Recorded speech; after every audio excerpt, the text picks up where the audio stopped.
बहुत समय पहले की बात है। एक बहुत घने जंगल में अमावस की काली रात में आसमान से धरती पर एक बहुत तेज कड़कती हुई बिजली गिरती है। तभी देखते ही देखते धरती पर कुछ चुड़ैलें प्रकट होती हैं। उनमें से एक चुड़ैल अपने साथ अपने 5 साल के बेटे नट्टू को पूजा करने के लिए लाई थी। उस चुड़ैल का बेटा भी एक भूत होता है। फिर वो सभी चुड़ैलें अपनी तांत्रिक पूजा करने लगती हैं। हमें शक्ति दो, शक्ति दो। चुड़ैल का बेटा नट्टू वहाँ से उठकर खेलने चला जाता है। वो खेलते खेलते दूर निकल जाता है।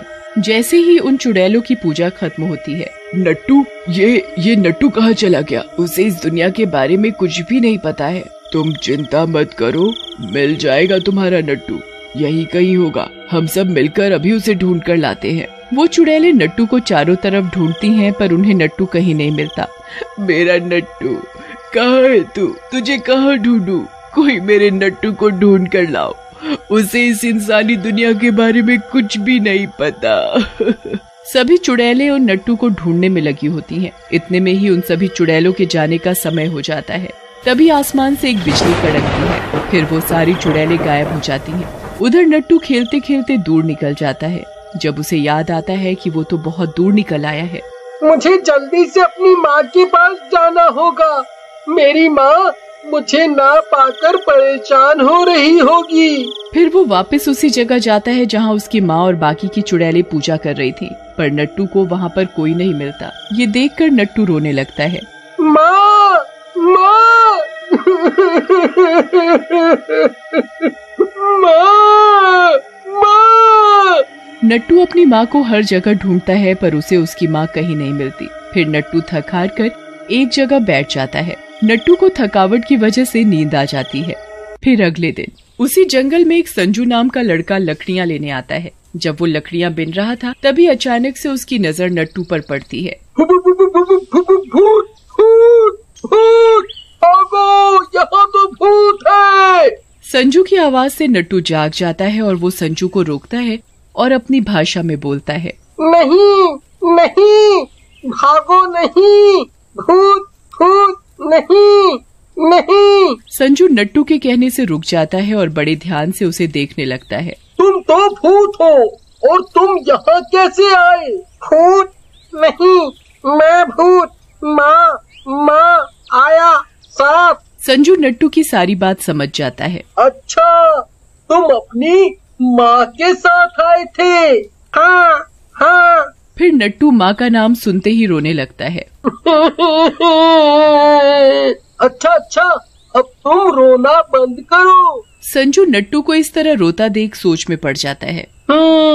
इसका यहाँ अकेले रहना ठीक नहीं है, और वैसे भी रात होने वाली है।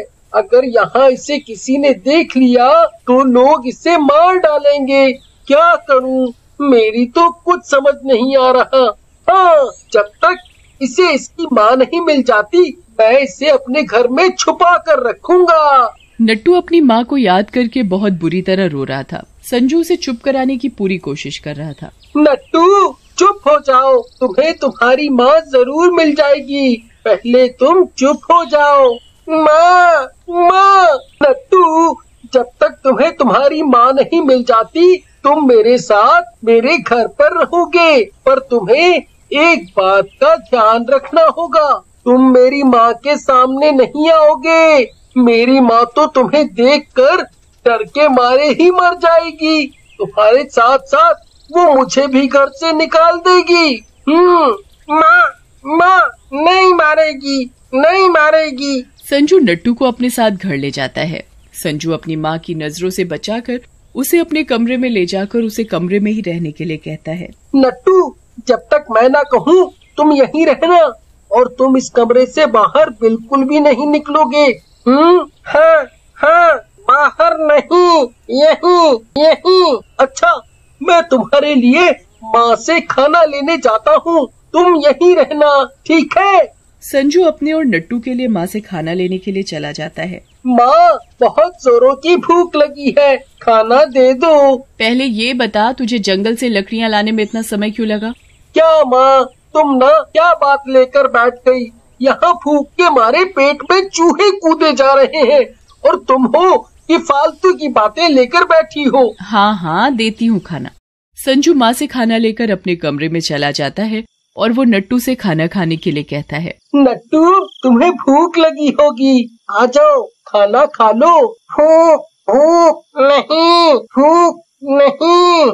संजू हैरान होता है कि नट्टू को भूख नहीं लग रही। संजू के बार बार कहने पर भी नट्टू खाना खाने से मना कर देता है। फिर कुछ ही देर में संजू को नींद आ जाती है और वो सो जाता है। फिर थोड़ी देर बाद नट्टू की सांस अटकने लगती है। उसकी ताकत खत्म हो रही थी। तभी कुछ देर बाद संजू की आंख खुल जाती है। क्या बात है, तुम्हारी तबीयत तो ठीक है? चांद चांद, तारा तारा, ताकत ताकत, रोशनी रोशनी। संजू को लगता है कि नट्टू भूख की वजह से रो रहा है, तो वो उसके लिए चुपचाप जाकर रसोई से नट्टू के लिए खाना लेकर आता है। नट्टू, खाना खा लो, शायद भूख की वजह से तुम्हारी तबीयत खराब है। रोशनी रोशनी, भूख भूख, तारा तारा, आसमान। फिर देखते ही देखते नट्टू की हालत बिगड़ने लगती है। उसका दम घुटने लगता है। नट्टू संजू से बार बार कह रहा था, चांद चांद, तारा तारा, ताकत ताकत। नट्टू, क्या कहना चाहते हो? मेरी कुछ समझ नहीं आ रहा। संजू को समझ में नहीं आ रहा था कि नट्टू उससे क्या कहना चाहता है। नट्टू बार बार एक ही बात बोल रहा था, रोशनी, आसमान। क्या चांद तारों की रोशनी से तुम्हें ताकत मिलती है? तुम्हें उनसे शक्ति आती है? हाँ हाँ, ताकत शक्ति। संजू को नट्टू की बात समझ आ जाती है और वो नट्टू को माँ से छुपाकर छत पर ले जाता है। छत पर जाते ही नट्टू अपने दोनों हाथों को फैलाकर खड़ा हो जाता है और फिर वो चांद तारों से रोशनी लेने लगता है। नट्टू को चांद तारों से रोशनी लेते हुए देखकर संजू उसे बड़ी हैरानी से देखता है। तुम चांद तारों की रोशनी से ताकत लेते हो? हाँ हाँ, ताकत ताकत, शक्ति शक्ति। रोशनी लेने के साथ ही नट्टू की जान में जान आ जाती है और वो खुशी से झूमने लगता है। चांद तारे मेरी दुनिया, आसमां है मेरा घर। संजू नट्टू को इस तरह खुशी से झूमते हुए देखकर बड़ा खुश होता है। तभी संजू नट्टू को चुप होने के लिए कहता है। नट्टू, शोर मत करो। अगर किसी ने तुम्हें देख लिया ना तो बड़ी दिक्कत हो जाएगी। अब चलो यहाँ से, नीचे चलकर सोते हैं। फिर संजू और नट्टू दोनों कमरे में जाकर सोने लगते हैं, पर दोनों को नींद कहाँ आ रही थी। संजू नट्टू से उसके परिवार, उसके घर के बारे में पूछने लगता है। घर का नाम लेते ही नट्टू रोने लगता है। माँ माँ, जाना जाना। हाँ हाँ, मैं तुम्हारी माँ के पास ले चलूंगा, पहले तुम चुप हो जाओ। पर नट्टू था कि चुप हो ही नहीं रहा था। फिर संजू नट्टू को बहुत समझाता है। फिर कहीं जाकर नट्टू चुप होता है। फिर दोनों को पता ही नहीं चलता कि कब उन्हें नींद आ गई। और फिर अगले दिन संजू की माँ जोर जोर से शोर मचा रही थी। कितनी देर हो गई इसे सोते हुए, आज खेत पर काम करने जाएगा भी या नहीं? जब तक इसे ना जगाओ ये उठता ही नहीं। अभी जाकर इसके कान खींचती हूँ। माँ के चिल्लाने की वजह से संजू जल्दी से उठकर बैठ जाता है। लगता है माँ आ रही है। आज तो माँ मुझे मारे बगैर छोड़ेगी नहीं। अगर माँ ने इसे देख लिया ना तो इसके साथ साथ मुझे भी घर से निकाल देगी। इससे पहले कि माँ यहाँ आए, मैं नट्टू को कहीं छुपा देता हूँ। पर कहाँ? क्या करूँ? मेरी तो कुछ समझ नहीं आ रहा कि इसे कहाँ छुपाऊं। हाँ, इसे मैं ड्रम के नीचे छुपा देता हूँ। नट्टू, जल्दी उठ, माँ आ रही है। संजू नट्टू को जगाकर उसे एक बड़े से टोकरे के नीचे छुपा देता है। संजू, तुम्हें पता भी है आज तुम्हें उठने में कितनी देर हो गई? और तुम इस टोकरे के पास खड़े क्या कर रहे हो? वो माँ, कुछ नहीं। अच्छा ठीक है। माँ संजू को खाना खाने के लिए दे देती है। संजू खाना खाकर खेत पर जाने ही लगता है।